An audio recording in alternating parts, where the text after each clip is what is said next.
पाहिजे।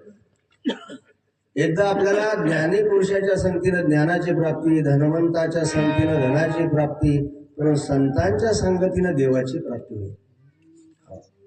आणि संत ओळखणं एवढं साधारण सोपं नाही महाराज। आपण म्हणतो बा कसे ओळखावे, माता सीतेला सुद्धा संत ओळखता आले नाही। काय गोष्ट आहे महाराज। आळंदीमध्ये ज्ञानेश्वरांना महाराज समाजाने ओळखलं नाही।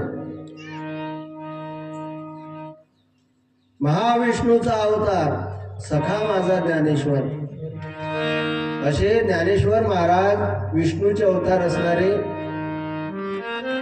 त्यांचा सुद्धा समाजाने छेड केला, ओळखता नाही आलं त्यांना सुद्धा। देहूमध्ये तुकोबारायांचा लोकांनी छेड केला, गाढवावरती बसवलं, धिंड काढली, तोंडाला काळं फासलं। पैठणमध्ये नाथ महाराजांना लोकांनी ओळखलं नाही, ओळखता नाही आलं। परंतु जेव्हा ओळख पटली तेव्हा वेळ निघून गेली आणि मग म्हणे रामेश्वर भट्टद्विजा, तुका विष्णू नाही द्विजा।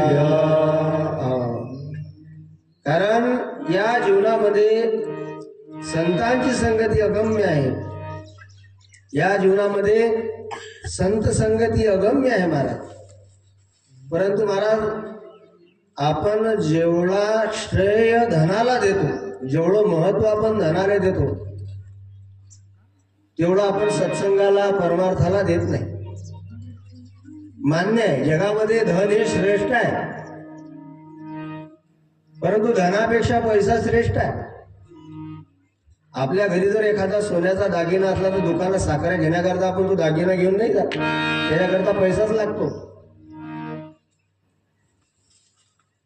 पैशापेक्षा श्रेष्ठ आहे महाराज माणूस। कारण पैशानं लोक विकत घेता येतील, पण माणसं नाही भेटत। पैसा काय हो, पैसा व्याजानं नाही भेटेल आपल्याला, पण माणसाची साथ व्याजानं नाही भेटणार, ती प्रेमानंच भेटेल। माणसापेक्षा श्रेष्ठ आहे महाराज ज्ञान। कारण प्रत्येकाचं ज्ञान नाही, आणि ते ज्ञान उन्हाळ्या कळ्या महाराज तर त्या संतांकडे ते ज्ञान पैगावरवे, जरी मनी अति आणावे तरी संताया भजावे सर्वस्वी। आणि म्हणून संतांजवळ ज्ञान आहे, संतांजवळ पुण्य आहे, संतांजवळ दया आहे, संतांजवळ शांती आहे, आणि संतांजवळ उपकार करण्याची वृत्ती आहे महाराज। मानवी जीवन जगत असताना काही वर्ग पडले, काही लोक स्वार्थी आहेत, ते स्वतः करता जगतात। पशु पक्षी सुद्धा स्वतः करता जगतात, नुसते स्वार्थी आहेत काही लोक जगात। दुसरा वर्ग असा आहे की तो स्वार्थही साधत नाही आणि परार्थही साधत नाही, त्याला काही घेणं देणं नाही, तो स्वार्थी नाही परार्थी नाही। परंतु जगामध्ये एक वर्ग असा आहे, तो आहे संत, आणि त्यांचं जीवन फक्त परोपकारी आहे। परोपकाराय दुभंती गावा, परोपकाराय वहंती नद्या, परोपकाराय फुलंती वृक्षा, परोपकारार्थमिदं शरीरम। नदी वाहते ती आपल्यावरती परोपकार करते, फुलं आपल्याला महाराज मिळतात, वृक्ष आपल्यावरती परोपकार करतात, गाय आपल्याला दूध देते, गाय आपल्यावरती परोपकार करतात। त्याप्रमाणे संत महात्मे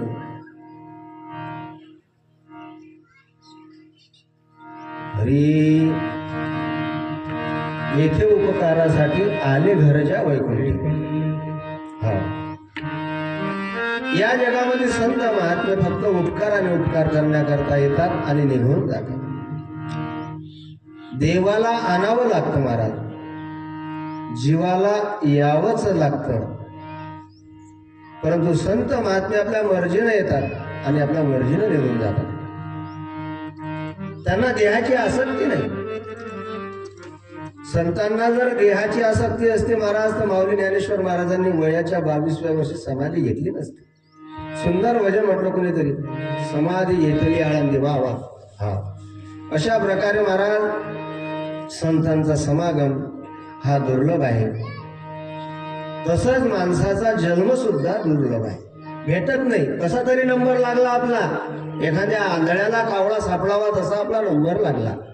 आणि म्हणून माणसाचा जीवन, माणसाचा जन्म हा अनमोल आहे. मनुष्य जन्म अनमोल रे, इस मिट्टी में मत घोल रे, अभी तो मिला है फिर न मिलेगा, कभी नहीं कभी नहीं कभी नहीं. मनुष्य जन्म अनमोल रे, ना रोल रे, अभी तो मिला है फिर न मिलेगा, कभी नहीं कभी नहीं कभी नहीं. रामना तो बोल रे, जीवन में रस घोल रे, अब तो मिला है फिर न मिलेगा, कभी नहीं कभी नहीं कभी नहीं. ओ रामना तो बोल रे, जीवन में रस घोल रे, अब तो मिला है फिर न मिलेगा, कभी नहीं कभी नहीं कभी नहीं. तू है बुलबुला पानी का, मत कर जोर जवानी का. तू है बुलबुला पानी का, मत कर जवानी का.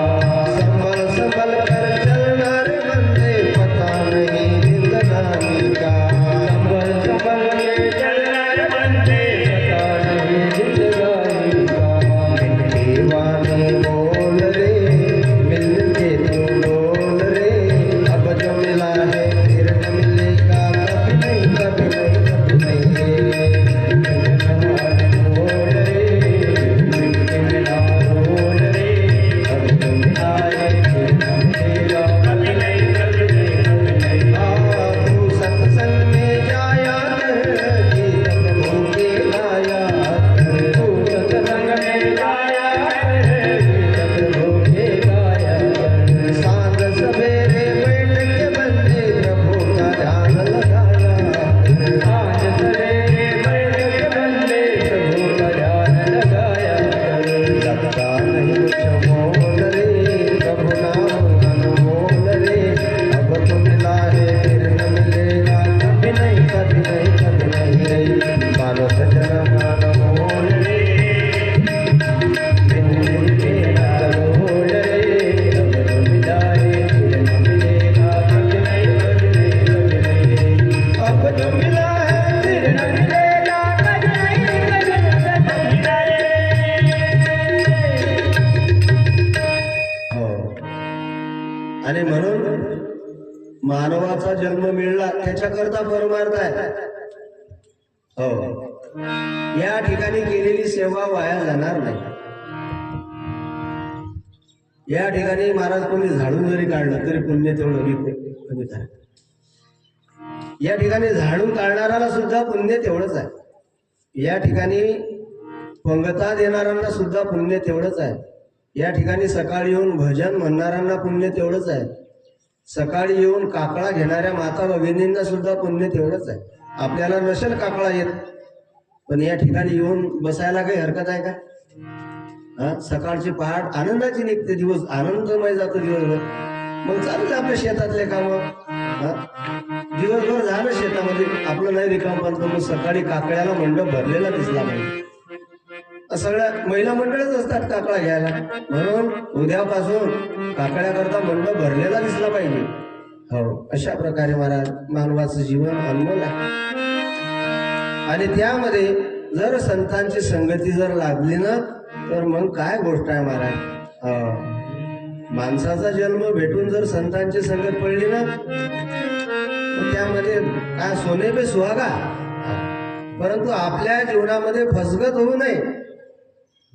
हो, सोन्याचा दागिना समजून आपल्याला महाराज पितळचं नको भेटायला पाहिजे, म्हणून संतांची तळमळ आहे. आपली कुठे फसवणूक होऊ नको पाहिजे.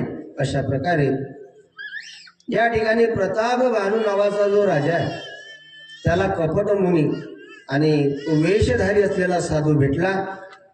आणि मग काय यांना असं वाटलं की खरोखर आपल्या जीवन धन्य झालं, आपल्याला साधूची भेट घडली.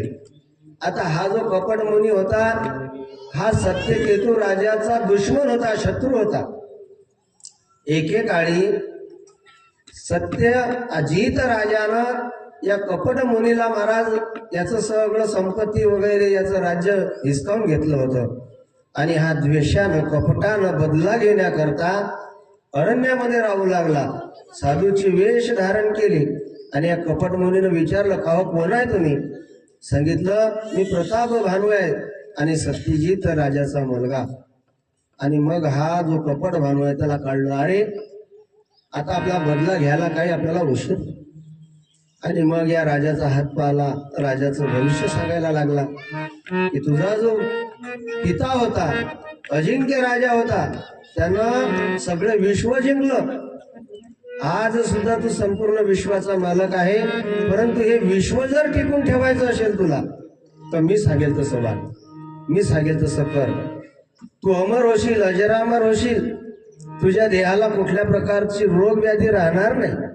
हो, आणि रणांगणामध्ये तुझा कोणीच शत्रू राहणार नाही, तुला सुद्धा कोणी जिंकणार नाही. ज्याप्रमाणे तुझा पिता एक क्षत्रिय राजा होता त्याचप्रमाणे तू सुद्धा एक क्षत्रिय राजा राहशील.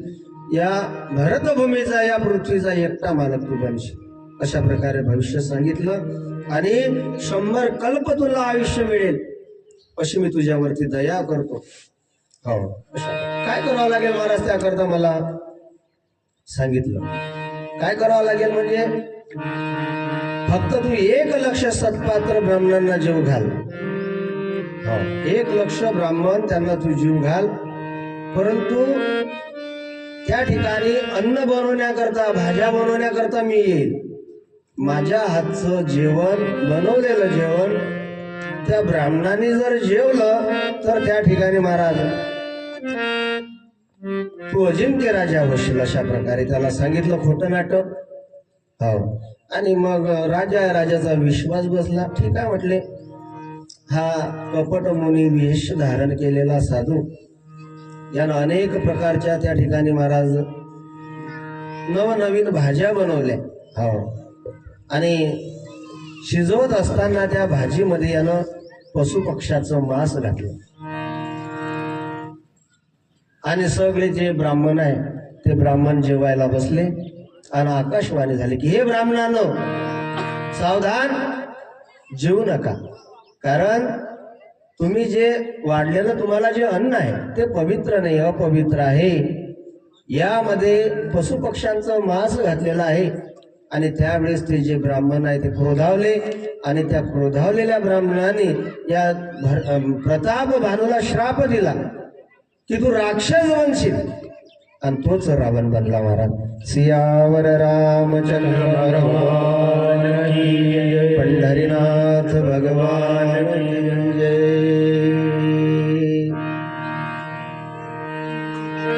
हरे राम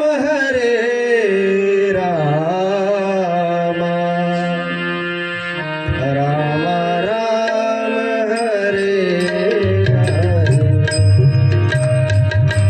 हरे राम राम राम राम हरे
सियावर रामचंद्र भगवान की जय. आणि हाच प्रताप भानू महाराज ब्राह्मण पुलस्य आणि हवीर भुवा विभू.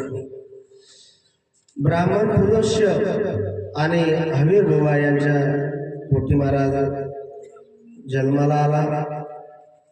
कमी करत विकू बोलायचे. हॅलो सियावर रामचंद्र भगवान की जय. कारण रावणाचा जो जन्म आहे हा दैत्य आणि ब्राह्मणाच्या संयोगातून झालेला आहे महाराज. अशा प्रकारे ब्राह्मण विश्वश्रवा आणि राक्षस सुमाली केतुमती यांची मुलगी कैकसी. हा सुमाली आणि केतुमती यांची मुलगी जी कैकसी आहे ना, अशा प्रकारे दोघांच्या संयोगातून जन्म झाला. म्हणजे दैत्य कुळ, ब्राह्मण कुळ, क्षत्रिय कुळ असे कुळ आहेत. आणि म्हणून लग्न पत्रिका जुळवताना महाराज कुळ पाहत असतात. अशा प्रकारे देवगण आहे की राक्षसगण आहे की मनुष्यगण आहे. आणि हा रावण जन्माला आला. रावणाचं वर्णन काय करावं महाराज. तुलसीदास महाराज सांगतात, दस शिरताई दस शिरताये विषभुजदंडा रावण वीर वीरवंडा. सिया राम जय राम, राम सिया राम जय. दस शिरताये विषभुजदंडा रावण वीर वरिवंडा.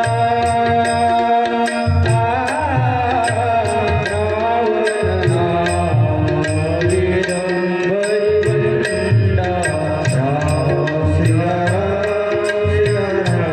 जय राम, राम सिया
रावण सांगितला महाराज की त्या रावणाला 10 डोकी आहे आणि 20 भुजा आहेत. अशा प्रकारे त्याचा जो छोटा भाऊ होता हरिमर्दन, हा हरिमर्दनच महाराज कुंभकर्ण म्हणून जन्माला आला. आणि त्याचा धर्मरुची नावाचा सेवक होता, सचिव होता, आणि तोच महाराज बिभीषण म्हणून जन्माला आला. अशा प्रकारे हो. आणि तिघही भाऊ महाराज जन्माला आले. अशा प्रकारे ते दोघं भाऊ आणि हा सचिव, कारण हा सुद्धा त्यांच्यासोबत त्याच कुळामध्ये जन्माला आला, सचिव त्यांचा. परंतु तो सात्विक बनला. अशा प्रकारे आणि प्रताप भानू हा महाराज निर्मळ अति पवित्र असून सुद्धा महाराज त्याला रावण आणि महाराज राक्षस बनावं लागलं. कशामुळे?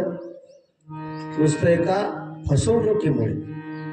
म्हणजे एखादी व्यक्ती आपल्या जीवनामध्ये येते तर आपला उद्धार करून जाते महाराज, आपलं दुःख सोबत घेऊन जाते. तो माणसाला वाटते महाराज एखादा साधू जर असला त्याच्याजवळ आपलं मन मोकळं करावं, आपल्या अंतकरणातलं दुःख त्याला सांगावं, आपलं मन हलकं होतं. प्रत्येकाच्या मनावर काही ना काही ओझं असते महाराज, आणि कोणाला तरी सांगावं वाटते त्याला.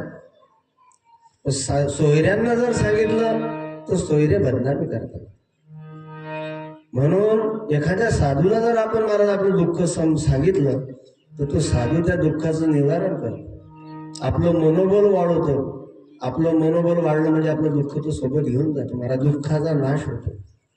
परंतु तो साधू जर महाराज नुसता वेशधारी असला किंवा कपटी जर असला ना, तर तो आपलं दुःख तर कमी करत नाही, परंतु त्या दुःखामध्ये भर पाडतो महाराज. हा, अशा प्रकारे या ठिकाणी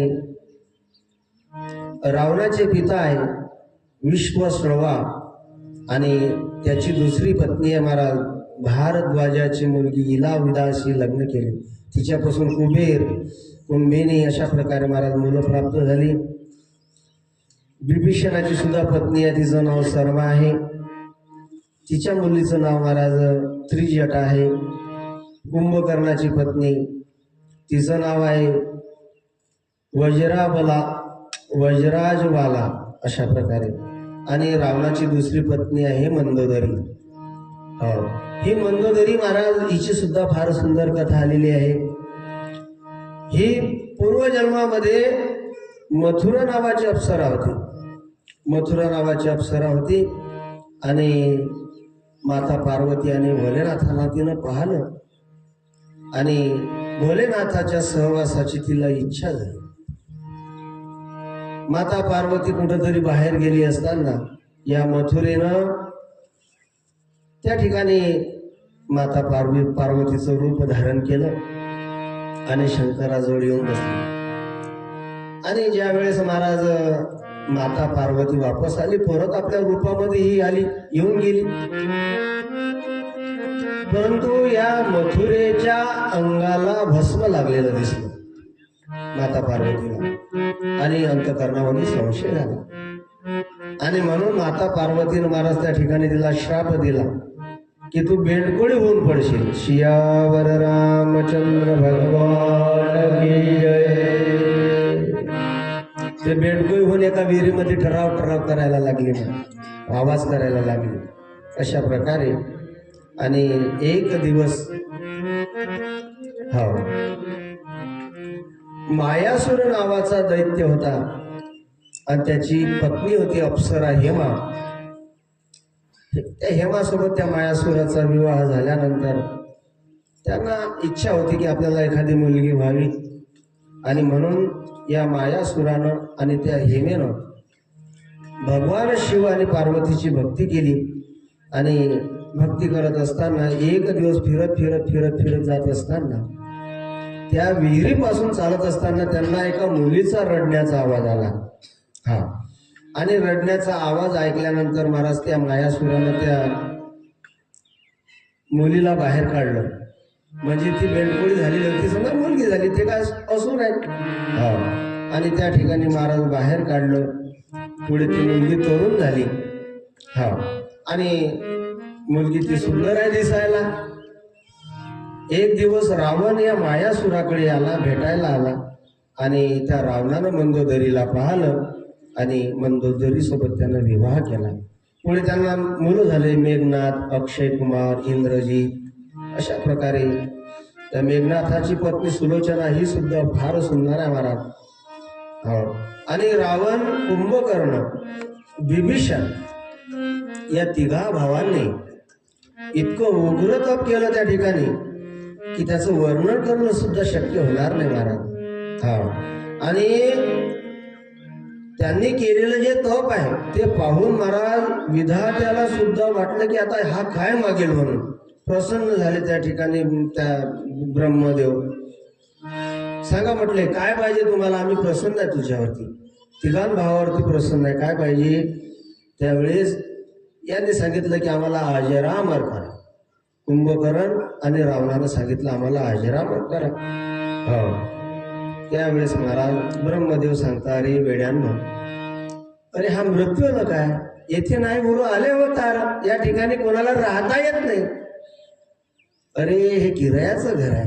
जिंदगी काय आहे, जिंदगी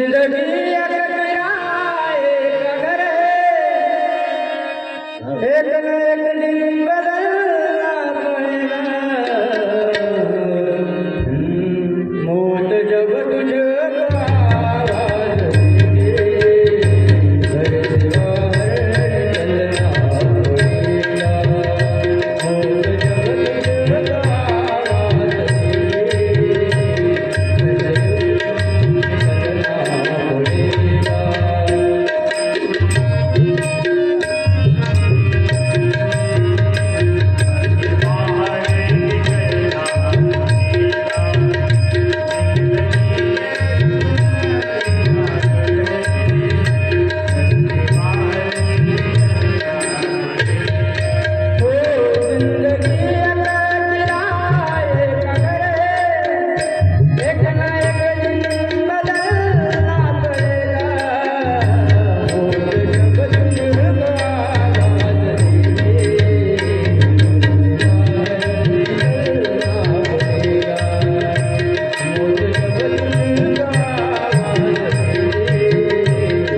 सियावर रामचंद्र भगवान की जय, पंढरीनाथ भगवान की। जिंदगी की राह काढ़ी है, एक ना एक दिन बदलना पड़ेगा। अरे बेड़ा, जीवन का भरोसा नहीं, कब मौत आ जाएगी, काया और माया तेरी ये साथ न जाएगी। काया पे तू गुमान न कर, ये माटी का खिलौना है, तेरा और मेरा छोड़, ये जीवन ज्योती बुझ जाएगी। लावलेला दिवा एक दिवस विझणार आहे, आणि मी ब्रह्मदेव असून सुद्धा मी चिरकाल टिकणारा नाही, मला सुद्धा मरण आहे। या रावणानं महाराज ब्रह्मदेवाचे पाय धरले, तुम्ही आम्हाला असा वर द्या, कसा मानव आणि मरकट फक्त यांच्याच हातून आमचा वध व्हावा, माझा वध व्हावा। त्यांना माहित आपलं खाद्य आहे, मानव आपलं पोट भरायचं साधन आहे, आणि मरकट दोघी आपल्याला आहाराला चालतात। आलं एखाद्याचं एखाद्या वेळेस नाश्ता करून घेऊ, एखाद्या वेळेस जेवण करून घेऊ। त्याला माहिती नाही की ते जेवण सुद्धा जर जास्त झालं तर तेही विष बनते, मरण घेऊन येते महाराज। ज्या जेवणावरती आपलं जीवन अवलंबून आहे महाराज, तेच जीवन महाराज जीवन घात सुद्धा बनू शकते। ते प्रमाण आहे ना त्याचं, जेवढं लागेल तेवढं जेवण करावं, त्याच्यावरती जर झालं तर जेवणाची पथ्य आहे, पोट भरायचं साधन आहे। काही खा तुम्ही, भाकर भाजी खा पोटच भरेल, शिरापुरी खा पोटच भरेल की नाही। मग आता डॉक्टरनं पथ्य दिली की तुमचं पोट दुखते, तुम्ही हे खाऊ नका, कशाला खाता, तरी जर खाण्याचा प्रयत्न केला, मसाले खाऊ नका, ऍसिडिटी या मसाले नका खाऊ, तुमचे लिव्हर खराब होतील। मग तरी जर आपण मसाल्याच्या भाज्या खाल्ल्या मला लिव्हर खराब होईल की नाही, अशा प्रकारे। आणि रावणाला सांगितलं ठीक आहे, तथास्तु, मानव आणि मरकट यांच्या हातून ठीक आहे म्हटले। त्यानंतर महाराज कुंभकर्ण, आणि हा कुंभकर्ण ब्रह्मदेवाजवळ गेला। कुंभकर्णानं पाय धरले देवाचे, ब्रह्मदेवाचे। भगवंतानं विचार केला, हा कुंभकर्ण याचा जर रोजचा हार पाहिला तर हा सगळी सृष्टी उजाळ करून टाकेल। हो, काय करावं, मोठे मोठे झाड सुद्धा खाऊन घ्यायचा नाही जर खायला भेटला काही तर। आणि मग त्या ठिकाणी सरस्वती मातेला महाराज विनंती केली, त्याची बुद्धी फिरवली, त्याच्या जिभेवरती सरस्वती बसली। काय पाहिजे म्हणे, काहीच नाही, 6 महिने सोना और 6 महिने जगणार, 6 महिने झोपायचं आणि 6 महिने जागी राहायचं। तथास्तु, दिला वर महाराज। आणि मग ब्रह्मदेव विभीषणाजवळ गेले, भगवंताच्या पदकमलाच्या ठिकाणी निर्मळ प्रेम भक्ती अनुराग त्या ठिकाणी महाराज मागितलं त्या विभीषणाने, देवा मला काही नको, मला काही नको, फक्त सतत नामस्मरण माझ्या मुखामध्ये तुझं राहू दे, तुझ्या चरणाजवळ माझा अनुराग राहू दे। कारण झोपीमध्ये सुद्धा माझं भजन चालावं, एक क्षणभर सुद्धा देवा तुझा मला विसर नको व्हायला पाहिजे, असं महाराज त्या ठिकाणी सुंदर भक्ती त्या ठिकाणी मागितली। भगवंतानं तथास्तु म्हटलं। आणि त्यानंतर महाराज हे लंका नगरीमध्ये अत्यंत बलवान अशा प्रकारे प्रतापी राक्षस कुंभकर्ण आणि रावण त्या ठिकाणी आले, सगळ्यांना धडकी भरायला लागली। आता हा जो रावण आहे, इंद्राच्या आज्ञेनं यक्षपती कुबेराचे रक्षक नांदत होते, आणि त्या लंकेला महाराज या रावणानं वेढा दिला। ते यक्ष तिथून पळून गेले आणि रावणानं लंकात काबीज करून घेतले. गोपाल कृष्ण भगवान की जय. रामचंद्र भगवान की जय. हो. रावणाचा महाराज प्रताप जर पाहिला ना, देखत भीम रूप सब पापी. हरी देखत भीम रूप सब पापी.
चालायला लागला ना तर ही पृथ्वी सुद्धा मारा घालायची.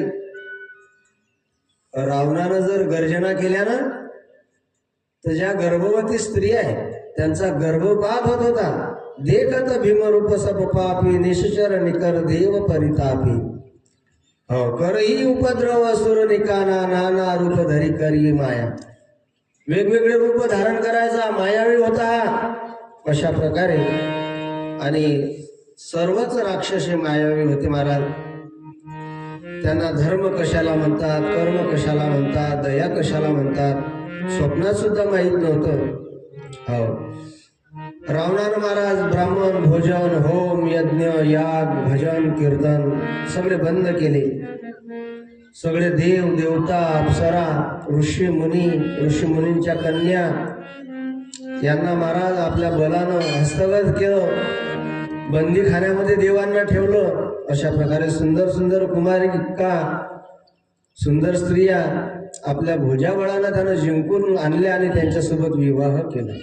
अशा प्रकारे हो बाडे खल बहुचोर जुआरा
पिता नाही देवा. जे लोक माता पिता आणि देवाला मानत नाहीत, साधूंना सन करव ही सेवा, जे साधू संतांची सेवा करत नाही, हो ते लोक महाराज रावणापेक्षा कमी नाही. अशा प्रकारे कारण मास भक्षे सुरापाने मूर्खश अक्षर वर्जिता, ज्यांचं मांस खाल्ल्याशिवाय पोट भरत नाही, सुरापान दारू पिल्याशिवाय ज्यांना झोप लागत नाही आणि मूर्खासारखं बडबडल्याशिवाय ज्यांना करमत नाही, ते या जगामध्ये राक्षस न राहणार. सियावर रामचंद्र अशा प्रकारे कारण सुखाचे प्रकार सांगितले, राजस सुख सांगितलं, विषय आणि इंद्रिय यांच्या संयोगानं प्राप्त झालेलं जे सुख आहे, हो, त्याला राजस सुख असं म्हटलेलं आहे. तामस सुख म्हटलेलं आहे जे खाऊ नये ते खाणे, जे पिऊ नये पिणे आणि त्याच्यापासून तृप्ती प्रकट करणं, तृप्तीचा ढेकर देणं, त्याला तामस सुख असं म्हटलेलं आहे. आणि अशा प्रकारे महाराज परस्त्री भोगून, अखाद्य खाऊन, साधू संतांना त्रास देऊन, तुकाराम महाराज सांगतात, तुका म्हणे ग्राम पशु केला नाश आयुष्याचा. आणि असं ज्याचं जीवन आहे अशा लोकांना महाराज शेवटी पश्चाताप येते. कारण जीवनात करू नये ते करणे, खाऊ नये ते खाणे, पिऊ नये ते पिणे, पाहू नये ते पाहणे, कुठल्याच इंद्रियाला ताब्यामध्ये न ठेवता महाराज विषय आणि विशेष सेवन करणं आणि शेवटी मग दुःख आहे, कष्ट आहे जीवनामध्ये महाराज. हो, अशा प्रकारे आणि संत महात्मे जागवतात की बाबा रे झाला माणसाचा जन्म भेटला गड्या तुला, उठा गड्या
राक्षस नर सांगितला, पशु नर सांगितला आणि माणूस नर सांगितलेला आहे महाराज.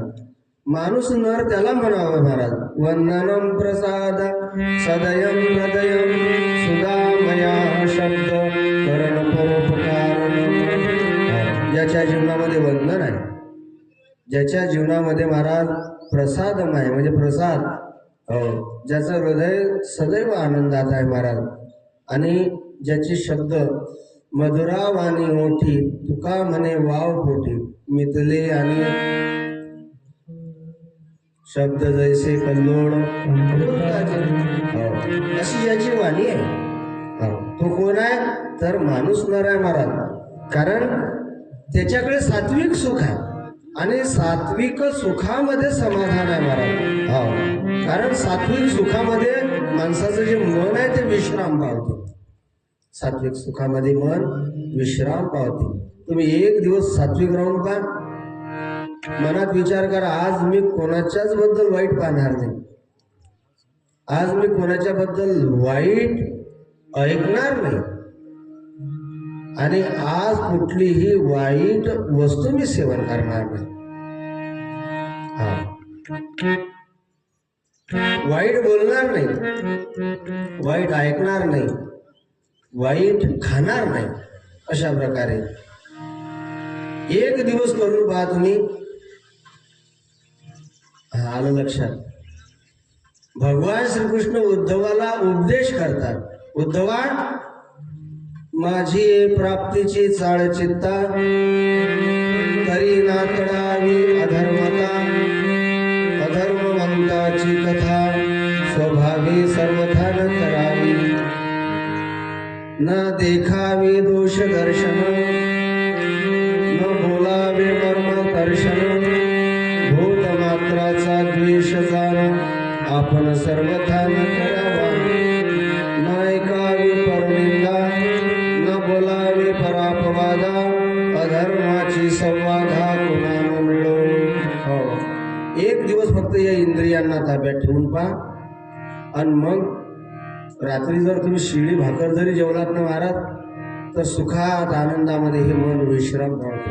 कारण या मनाला विश्रामच नाही. मरकटासारखं मन आहे, इकून तिकडे तिकून इकडे इकून तिकडे, या फांदीवर त्या फांदीवर, त्याला चैन नाही. मला बेचैन आहे हे मन. हो, आणि या मनाची बेचैनी निघून जाण्याकरता महाराज याला विश्रामाची गरज आहे. आणि म्हणून याला विश्राम देण्याकरता याला चांगल्या गोष्टी ऐकायला द्या, याला चांगल्या गोष्टी पाहण्याकरता द्या, आणि याला चांगलं जेवण द्या. एकदा का याला सवय लागली रे चांगल्याची, की तुमचं मन महाराज स्थिर झालं. समजा मन स्थिर झाला, ज्याचं मन स्थिर झालं महाराज, त्याचा आत्मा आनंदात महाराज विश्राम पावतो. आत्मसुख त्याला म्हणतात महाराज. हो, कारण आत्मसुखासारखं दुसरं सुखच नाही.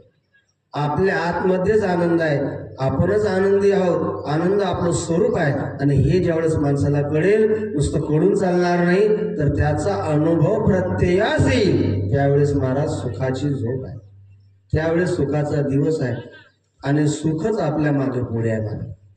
हो, अशा प्रकारे. परंतु हा जो रावण आहे, हा राक्षस रूपी नर आहे महाराज. हो, आणि यानं इतर लोकांचं जीवन जगणं महाराज मुश्किल केलं. माणसाला एकच तोंड आहे महाराज, तर सगळ्या गावाच्या चौकशा करते. हो, आता याला तर 10 तोंड आहे. हा किती लोकांची चौकशी करत असेल, किती लोकांचं वाईट पाहत असेल, त्याचा विचार करा. 2च डोळ्यात पण चांगलं पाहत नाही, त्याचे 20 डोळे. 2च हात आहेत पण परोपकार करत नाही, त्याचे 20. आणि आपले 2 हात मुकाड्यानं बसत नाही, त्याचे 20 हात कसे मुकाड्यानं बसतील बरं? अशा प्रकारे. कारण त्यानं थैमान नचवलं या पृथ्वीवरती. वत्सरूपी पृथ्वी स्वर्ग, वत्सरूपी पृथ्वी ब्रह्म्यापासी जाय, नेत्री वाहे तोय सांग कसे. देवा, पापाची यामुळे झाले सत्याचे वाटोळे, दोषी झाले बळीवंत, बुडविला धर्म, अधर्म झाला भार, सोसवे न भार न जाता. देवा, या दृष्टांचं वजन मला सहन होत नाही. हो, काय सांगावं महाराज, पृथ्वी किती क्षमाशील आहे. सगळ्यांचं वजन सहन करणारी, उत्तमाजे धरीजे, अधमाजे अविरीजे, ते काहीची नेणीजे वसुधा जेवी. तिनं कधी तक्रार केली नाही कोणाची. हा, तुम्ही तिच्यावरती महाराज किती घाण करा, पण तिनं कधी तक्रार केली नाही. परंतु ज्या वेळेस रावण आणि कुंभकर्ण, किंवा जेव्हा जेव्हा महाराज दैत्य आणि महाराज प्रबळ बनतात, त्यावेळेस ही माता भगवंताकडे जाते. हो, आधेनु रूप धरीर धरिजाई, गई कहाज सुर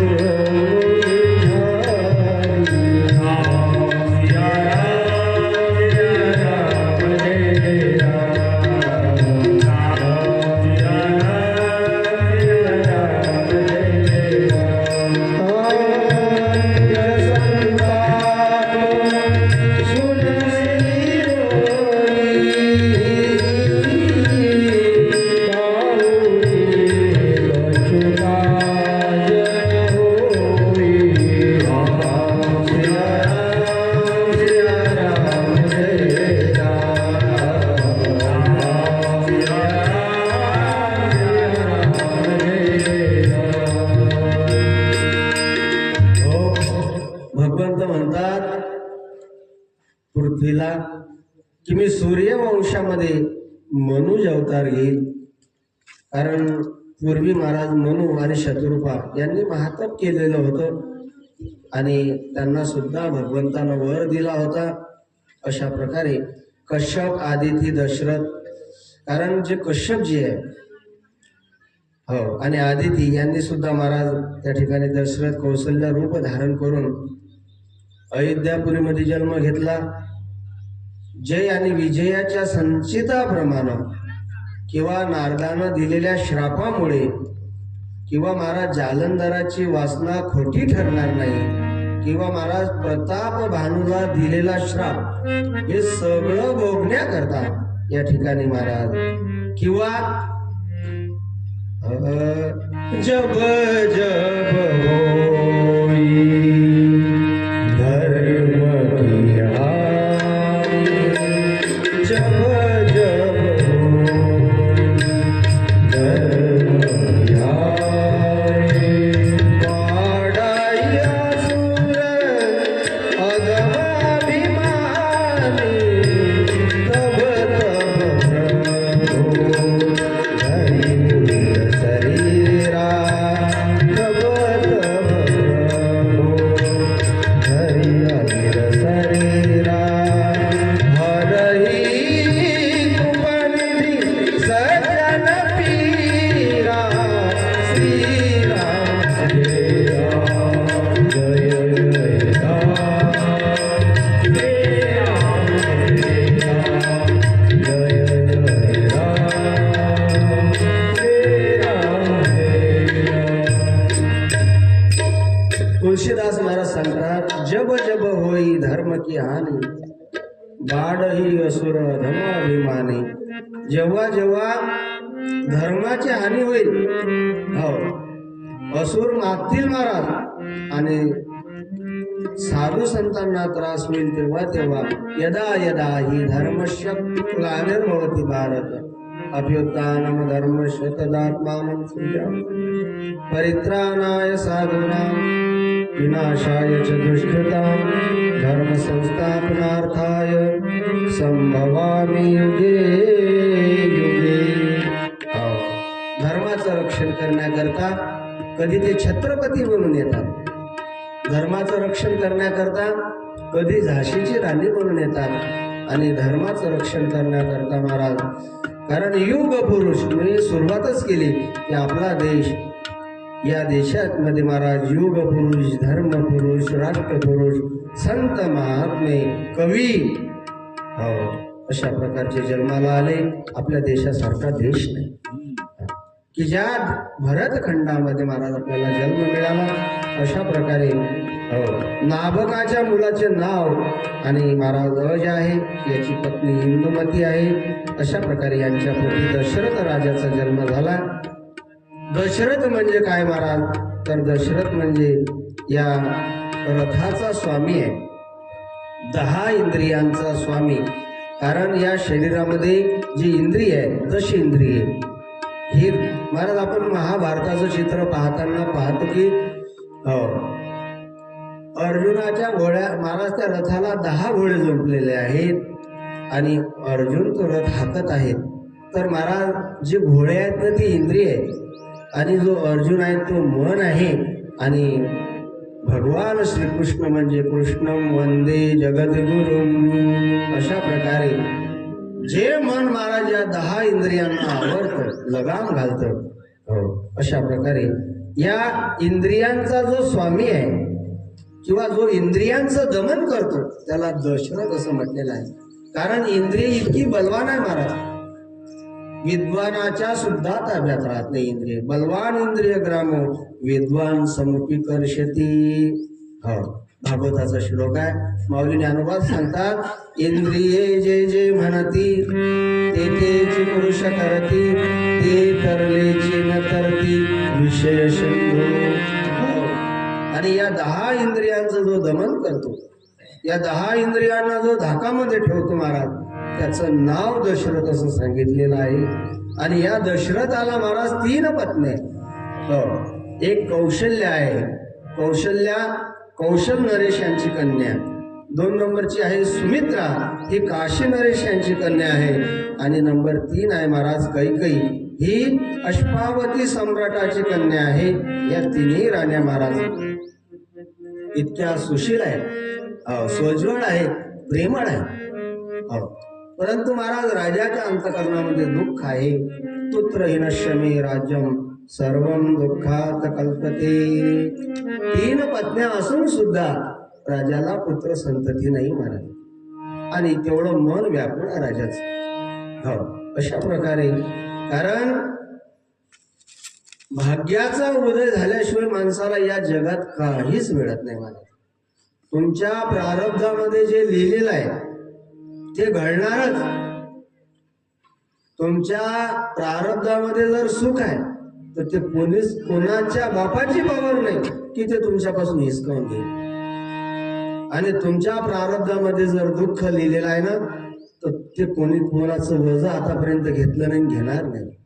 परंतु उद्याचा दिवस आपल्या प्रारब्धामध्ये आनंदाचा असेल तर तो आनंदाचाच राहील, आणि दुःखाचा जर असेल तर तो दुःखाचाच असेल.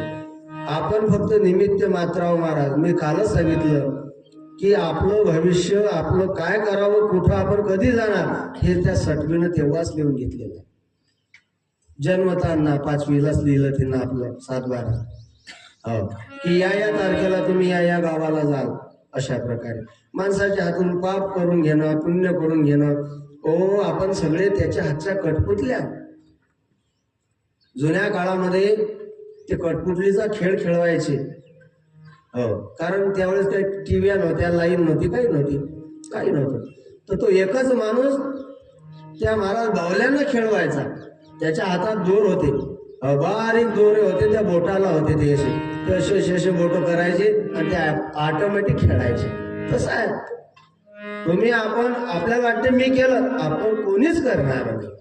ही कथा सुद्धा मी करणार नाही.